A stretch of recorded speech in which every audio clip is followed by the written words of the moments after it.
खुलुमबाय दिनैनि बे फुंबिलि समाव नोंथांमोनखौ बिएम सोदोब चेनेलनि जानानै गोथार फुंबिलि समजों अननाय आरो सिबिनाय बावहरबाय। दिनै 2021 मायथाइनि 4 आगस्ट आरो लोगोसे बुधबार बाराय। दिनैनि बे गोजोन फुंबिलि समनि रादाबखौ फरायनो लादों आं कनक ब्रह्म। दिनैनि फुंबिलिनि गिबि रादाबाव दं चिरांनि रुनिखाथायाव बाजारनि हाखौ बिपिएफ दोलोआ आवग्रिना लानायनि गोख्रों अजद दैखांदों। चिरां जिल्लानि सिङाव थानाय रुनिखाथा बाजाराव हा दखरसेखौ लाना दावराव दावसि जाथायखौ लानानै ओनसोलनाङै दुंहाव थासारि। रुनिखाथा बाजाराव गोबाव समनिफ्रायनो बिपिएफनि मददगिरिफोरा आवग्रिनाय 14 नं चिरां दुवार ब्लक बिपिएफनि साइनबर्डखौ गायसननायनि उनाव मैया ओनसोलनि थागिबिफोरा गामियै ओंखारना साइनबर्डखौ बोख्लायना सोरखारि मावखुलि लुफुंनो होननानै हाखौ आवग्रियो। जायगानि सुबुंफोरा फोरमायनाय बादिब्ला 2005 मायथाइनिफ्रायनो बिपिएफनि खायसे मददगिरिफोरा बे हाखौ आवग्रिबोदों होनना गोख्रों अजद दैखाङो आरो इयुनाव सरकारि अफिस लुनो थाखाय बे हाखौ लाखिगोन होनना बुंथियो। नेक्स्टआव दं टकिअ अलिम्पिकआव भारतारि हौवा हकी हानजाया सेमि फाइनालाव बेलजियामनि हेंथायै जेनबाय। मख'नो गोनांदि मैया फुंबिलि 7 रिंगानिफ्राय टकिअ अलिम्पिकआव भारतारि हौवा हकी हानजाया सेमि फाइनाल गेलेनायाव बेलजियामनि हेंथायै 5-2 गलनि फारागथियाव जेननो गोनां जायो। खौरां बिजोंनिफ्राय मिथिनाय बादिब्ला भारतनि हौवा हकी हानजाया गेलेनायाव जेनदोंब्लाबो ब्रन्ज मेडेलनि थाखाय गेलेबावगोन होनना मिथियो। गुबुन फारसेथिं भारतनि हौवा हकी हानजाया गोलाव समनि नाजानायाव 49 बोसोर उनाव सेमि फाइनालाव सौहैनो हादोंमोन। नाथाय भारतनि हकी हानजाया सेमि फाइनालाव गोख्रों नारा-नाथा नाजानायनि उनावबो सेमि फाइनालाव गेलेनायखौ देरहासारनो हायाखिसै। नेक्स्टआव दं क'क्राझार पुलिसआ श्रीरामपुराव गोबां बिबांनि गान्जा बोखांनो हादों। मख'नो गोनांदि क'क्राझार जिल्लानि पुलिस बिफाना श्रीरामपुराव गंसे ट्राकजों आबुं जानाय गान्जा बोखांनो हायो आरो सानै ट्राकआव थाग्रा सुबुंखौ खानो हायो। हमनो हानाय गान्जानि बिबाङा गासै 61 पेकेट आरो अजना 622 केजि होनना क'क्राझार पुलिस बिफाना मोनथिहोयो। बेजों लोगोसे पुलिसआ खौरांगिरिफोरनि गेजेराव फोरमायनाय बादिब्ला गान्जानि बेसेना खमैबो 1 कौटिनिबो बारा जागौमोन होनना मिथिहोयो आरो मख'नो गोनांबावदि बे गान्जाखौ गुवाहाटीनिफ्राय लाबोनानै कलकातायाव लांनो नागिरदोंमोन होनना फोरमायो। नेक्स्टआव दं मुवा बेसाद बेसेन बांनायखौ लानानै कंग्रेसनि दैदेनगिरि राहुल गान्धीया साइकेल सालायना सोमावसारदों।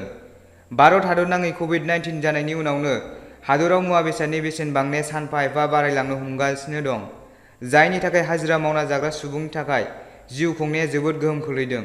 बेखौ लानानैनो राहुल गान्धीया मैया सानजौफुआव साइकेल सालायना बायदि स्ल'गान होना सोमावसारो आरो मुवा बेसादनि बेसेन बांनायखौ खमायनो थाखाय भारत सरकारनिसिम गोख्रों दाबि दैखाङो।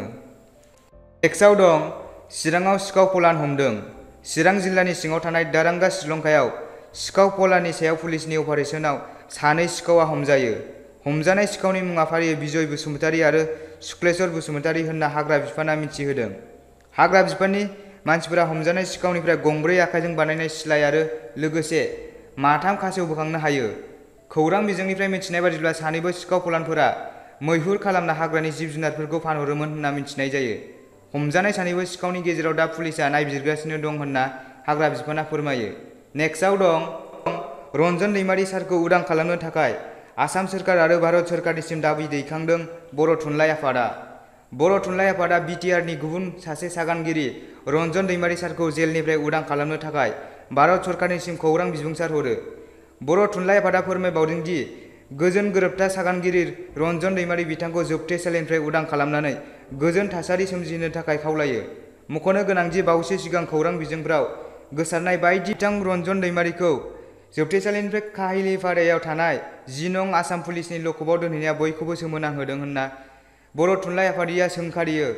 नेक्स्टआव दं चिरां जिल्ला बिजनीनिफ्राय बावैसो सान सिगाङाव नंखाय फेसबुक एकाउन्टनि जोहै प्रेस क्लाबनि सासे खौरांगिरिनिफ्राय 15,000 रां लुथिना लाङो। मख'नो गोनांदि सासे दुथाङा नंखाय फेसबुक एकाउन्ट खुलिना बिजनीनि खौरांगिरि थामहिनबा रां लुथिजाग्रा अनिर्बान सेनआ फोरमायना होनाय बादिब्ला बिजनी महकुमा बेंगिरिनि मुंजों नंखाय फेसबुक एकाउन्ट खुलिना नोगोद 15,000 रां लुथिना लांजायो। बिजनी महकुमानि बेंगिरिया खायसे जेंनायाव गोग्लैना दं आरो देहा फाहामसालियाव दं, रांनि गोनांथि जादों होनना नंखाय फेक फेसबुक एकाउन्टनि गेजेरजों रां मदद बिहरो। मख'नो गोनांदि बे थासारिखौ खोनाना अनिर्बान सेनआ 15,000 रां सोनानै हरो। जाथाय जाखांनायनि उनाव जेब्ला सैथो खोथाखौ मोनथियो अब्ला खौरांगिरिया थानायाव गसर होयो। नेक्स्टआव दं लकडाउननि जेंनायाव गोग्लैनांनाय गरिब थाखोनि नखरफोरनो नेरसोन एनजिअ'आ DMZ आरो TDH जार्मानीनि हेफाजाबाव गोनांथार जाग्रा आदारजों लोगोसे गोबां बेसादफोर रानना होदों। नेरसोन एनजिअ'आ रानना होनायफोरा फारियै जाबाय माइरं, दालि, जाग्रा थाव, आलु, संख्रि, मास्क आरो आखाइनि सेनिटाइजार। मख'नो गोनांदि नेरसोन एनजिअ'नि सोद्रोमाया बुंथिनाय बादिब्ला जेब्लानिफ्राय नेरसोन एनजिअ'आ जोनोम मोन्दों अब्लानिफ्रायनो सुबुंनि नांगौखौ बुजिना खैफोद समाव हेफाजाब होयो होनना खौरांगिरिफोरनि गेजेराव फोरमायो। लोगोसे थांनाय सानखालि नेरसोन एनजिअ'आ गासै 4 गामियाव जाग्रा आदारनि अनगायै जिउआव गोनां जानाय गोबां बेसादफोर रानहोयो। रानहैजानाय गामिनि मुङा जाबाय फारियै फास्ताबारि, सुखनजरा, बैस्तमरा आरो सिस्टिजरा। नेक्स्टआव दं लखनऊआव सासे हिन्जावसाया केब ड्राइभारखौ सोबादों। मख'नो गोनांदि लखनऊआव सासे हिन्जावसाया दाय गैयागारा केब ड्राइभारखौ गावनि दायखौ दुसिना लाना सोबायो आरो बुयो। जाथाय जानाय जायगा लखनऊ नोगोरनि रडआव सासे केब ड्राइभारा गारि सालायबाय थानाय समावनो रां लुबैसुलि सासे हिन्जावसाया गारि सायाव बारस'यो आरो केब ड्राइभारखौ दुसिना बुयो।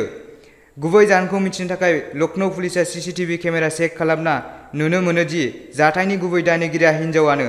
मख'नो गोनांदि सासे हिन्जावा मा लुबैना बिदि खालामदों बियो मोनसे सोमोनांथाव जाथाय।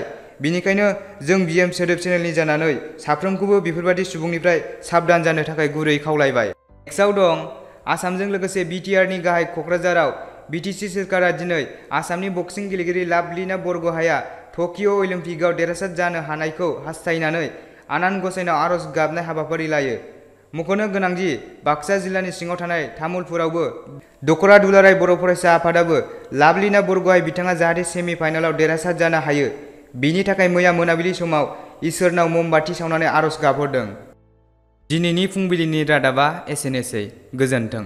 नोंथांमोना मोजां मोनदोंबा लाइक खालाम, शेयार खालाम, साबस्क्राइब खालाम। गोजोन्थों।